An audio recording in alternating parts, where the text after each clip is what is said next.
You know that thing called better judgment that you sometimes lose? I lost it this evening and decided to recap the Sophia mainboard running on only a few hours sleep. So what's the current status? Let's have a look. At the moment she doesn't have a CD drive. I was just seeing if replacing the capacitors made any difference.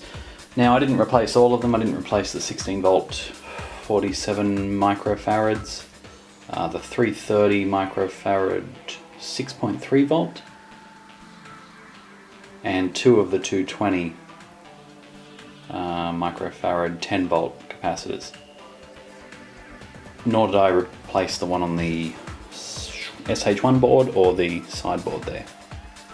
But what happens now is quite interesting. Before, you'll remember I was getting nothing. So as you can see, you got no signal bouncing around there. No signal.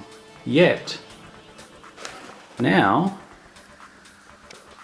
remember I haven't got the CD drive in because this was just a preliminary test to see if anything had changed.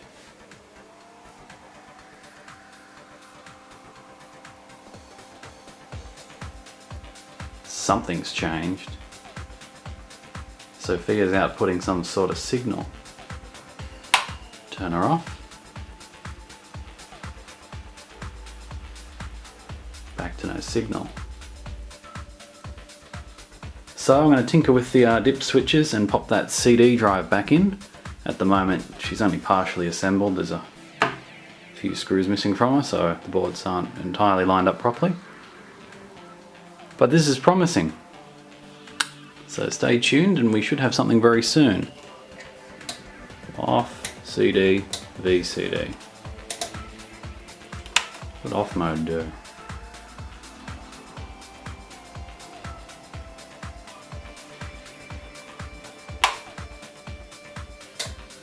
VCD do anything?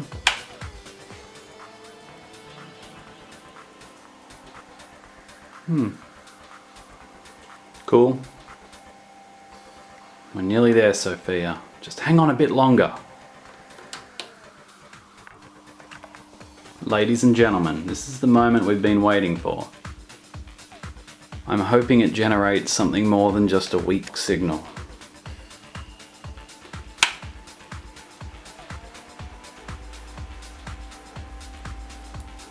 You're kidding me.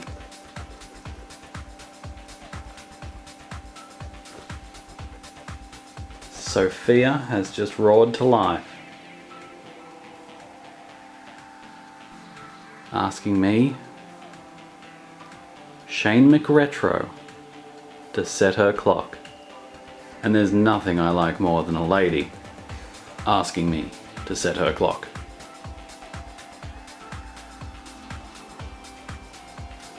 That is excellent.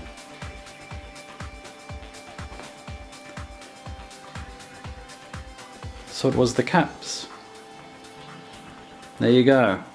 And that answers a few other questions as well, such as the SH2 boards that we're running.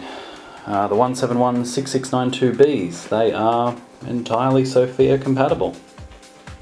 This RAM chip I've got, 70 nanosecond, some Samsung chip, but it's not the one that it would have shipped with.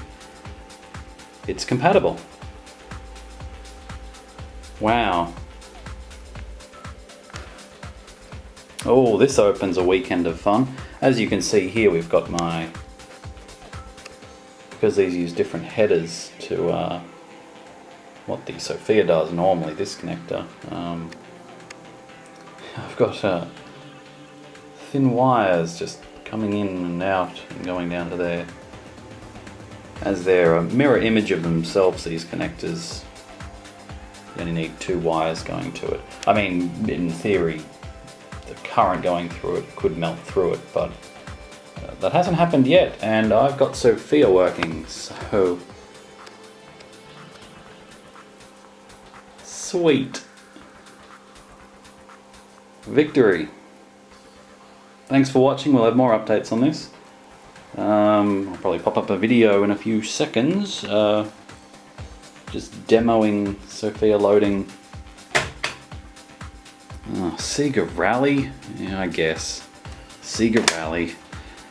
We'll be back. Thanks for watching. You've witnessed history today. History! That's not a knife. That's a knife. Just when you think all your troubles are over.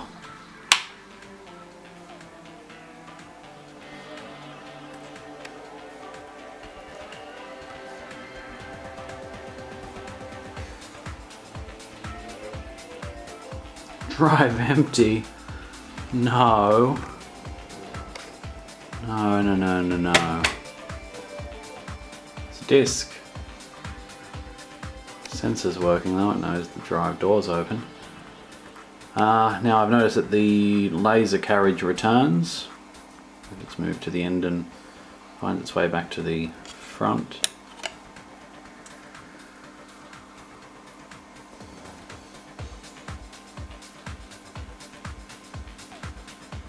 However, I think there's a problem with there was a problem with the laser, it just wasn't good enough. So all we get for now is drive empty. But rest assured, tomorrow morning... No, not tomorrow morning. Oh, maybe. Maybe. I'll do a tutorial on how to replace the laser in a Sega Saturn Sophia. So thanks for watching, as always, and thank you to the people who made this possible. You know who you are. I'm very appreciative.